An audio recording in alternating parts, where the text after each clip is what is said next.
મને મંજીરા વગાડવાનું ખૂબ જ મન થઈ રહ્યું હતું. હું મારી માસીના રૂમમાં ગયો, કારણ કે આજે હું અને મારા માસી ઘરે એકલા હતા. મારા માસી ખૂબ જ હોશિયાર અને સુંદર હતા. હું તેને કોઈ પણ વાત કહેતો કે તે તેની સાથે મસ્તી કરતો તો તેને ખોટું લાગતું ન હતું. હું તેના રૂમની અંદર ગયો તો માસી આજે જાગી રહ્યા હતા. તે મને જોઈને બોલ્યા, તું મારા રૂમમાં શું મંજીરા વગાડવા માટે આવ્યો છે? મેં કહ્યું, હા માસી. તમે બરાબર સમજ્યા. આજે ઘરે કોઈ નથી. આપણે બંને આ સમયની ઘણા દિવસથી રાહ જોઈ રહ્યા હતા. આજે આપણને મંજીરા વગાડવાનો મોકો મળી ગયો. આટલું કહીને હું માસીની પાસે બેસી ગયો. માસી બોલ્યા, રાજેશ, મને ખૂબ ડર લાગે છે. મેં કહ્યું, કઈ વાતનો ડર?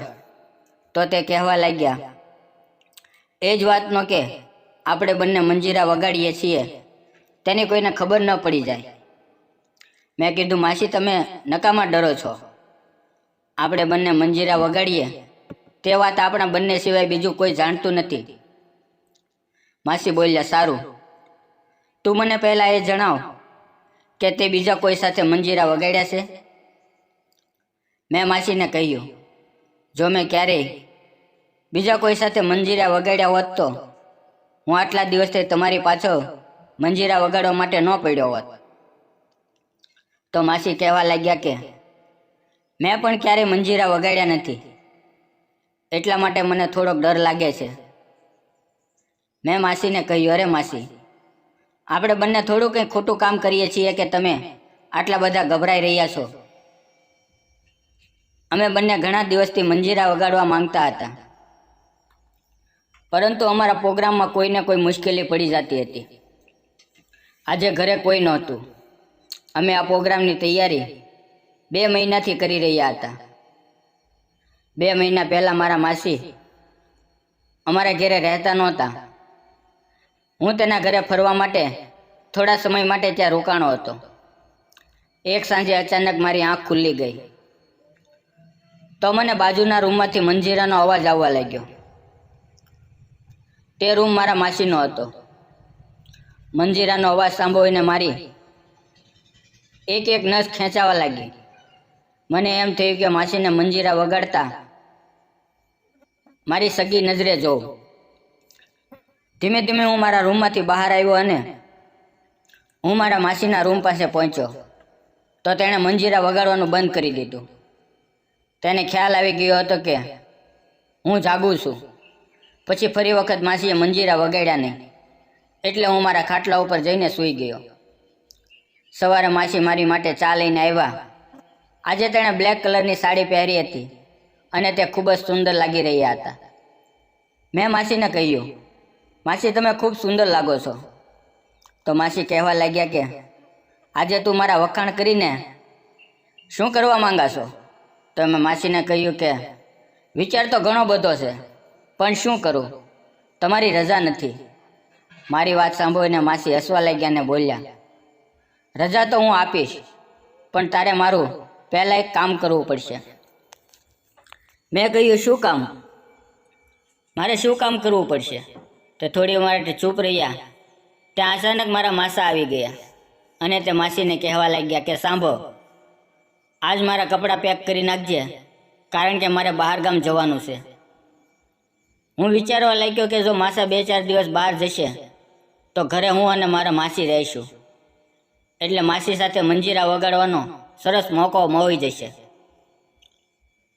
પરંતુ તેની પહેલાં મારે માસીને રાજી કરવા જરૂરી છે, અને તેના મનની અંદર શું ચાલે છે તેનો મને ખ્યાલ નહોતો.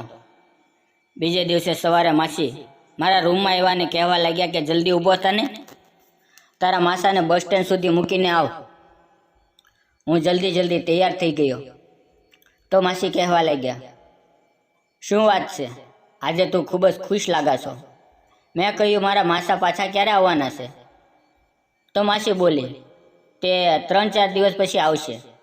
તો મેં તેને કહ્યું, હવે 3-4 દિવસ આપણે બંને ઘરે એકલા રહીશું? તો માસીએ કહ્યું, હા. હું માસીને કહેવા લાગ્યો કે તો હવે આપણે બંને પાસે ખૂબ સારો મોકો છે. તો માસીએ મારો કાન પકડ્યો અને બોલ્યા, તું સુધરીશ નહીં. હવે જલ્દી જલ્દી જા અને તેને બસ સ્ટેન્ડ ઉપર મૂકીને આવ. તે તારી બહાર રાહ જોઈ રહ્યા છે. હું માસાને સ્ટેશન ઉપર મૂકીને ઘરે આવ્યો તો મને ખૂબ જ ભૂખ લાગી હતી. માસીએ કહ્યું, થોડી વાર રાહ જો, હું તારા માટે જમવાનું બનાવું છું. હું મારા રૂમમાં જઈને બેસી ગયો. થોડી વાર પછી માસી મારા રૂમમાં આવ્યા. તેણે પકોડા બનાવ્યા હતા. થાળી ટેબલ ઉપર રાખી. જ્યારે તે ટેબલ ઉપર થાળી મૂકતા હતા તો પકોડા જોઈને મારા મોઢામાં પાણી આવવા લાગ્યું. મારા માસીના લગ્ન 3-4 મહિના પહેલાં થયા હતા અને તે ખૂબ જ મોટું ખેતર ધરાવતા હતા. પકોડા મૂકીને તે મારી બાજુમાં બેસી ગયા અને મારી સાથે વાતો કરવા લાગ્યા. થોડી વાર પછી તે બહાર જતા રહ્યા. હું પણ તેની પાછળ બહાર ગયો. મેં જોયું તો માસી પોતાના રૂમનો દરવાજો બંધ કરીને સૂઈ ગયા હતા. હું તેના રૂમમાં ગયો. માસી એકદમ ઉદાસ થઈને બેઠા હતા. મેં માસીને પૂછ્યું, શું વાત છે? તમે પરેશાન લાગો છો? તો માસીએ કહ્યું, મારી જિંદગી બરબાદ થઈ જશે. હું કોઈને મોઢું દેખાડવાને લાયક નહીં રહું. તો મેં માસીને કહ્યું, તમે મને સાફ સાફ કહો, શું વાત છે? પછી જે માસીએ મને કહ્યું તે સાંભળીને હું ખૂબ જ હેરાન થઈ ગયો. તેણે કહ્યું કે થોડા દિવસ પહેલાં હું ખરીદી કરવા માટે મોલમાં ગઈ હતી. મને ત્યાં એક સાડી ખૂબ જ પસંદ આવી. તે સાડી પહેરીને મેં ટ્રાય કરી, પરંતુ ત્યાં કોઈકે મારી વિડીયો બનાવી લીધી. થોડી વાર પહેલાં મને એક અજાણ્યા નંબર ઉપરથી ફોન આવ્યો અને તે મારી પાસેથી 10 લાખ રૂપિયા માંગે છે. જો હું તેને પૈસા નહીં આપું તો તે મારી વિડીયો વાયરલ કરી દેશે. તો મેં માસીને કહ્યું, તમે બિલકુલ ચિંતા ન કરો, મને ફક્ત 2 દિવસનો સમય આપો, હું તેને જેલની અંદર મોકલી દઈશ. સવારે હું માસીને જણાવેલી દુકાન પર ગયો. હું છોકરી બનીને ગયો હતો. મેં એવો મેકઅપ કર્યો હતો કે મને કોઈ ઓળખી ન શકે. પછી હું ટ્રાય રૂમની અંદર ગયો. મેં ત્યાં ધ્યાનથી ચેક કર્યું તો મને બલ્બની ઉપર એક સિક્રેટ કેમેરો જોવામાં આવ્યો. મેં ત્યાં જ ઊભા રહીને પોલીસને મેસેજ કર્યો. થોડી વારમાં પોલીસ આવી અને તેણે તરત જ દુકાન બંધ કરાવી દીધી અને દુકાનના માલિકને પોતાની સાથે લઈ ગઈ અને ત્યાંથી ઘણી બધી વિડીયો ડિલીટ કરી દીધી. પછી હું ઘરે આવ્યો અને મેં માસીને બધી જ વાત કહી અને કહ્યું કે હવે તમારી પ્રોબ્લેમ ખતમ થઈ ગઈ છે. અને મેં તેને બનેલી દરેક ઘટના જણાવી. તો માસી જોર જોરથી હસવા લાગી. તેને હસતા જોઈને મારું મન ખુશીથી ભરાઈ ગયું અને મેં માસીની વિશે ગલત વિચારવાનું બંધ કરી દીધું. મિત્રો, કોઈ પણ મોલ કે અજાણી જગ્યાએ પોતાના કપડાં ચેન્જ કરતા પહેલાં 100 વાર વિચાર કરવો અને બરોબર નિરીક્ષણ કરવું, પછી જ કપડાં બદલવા.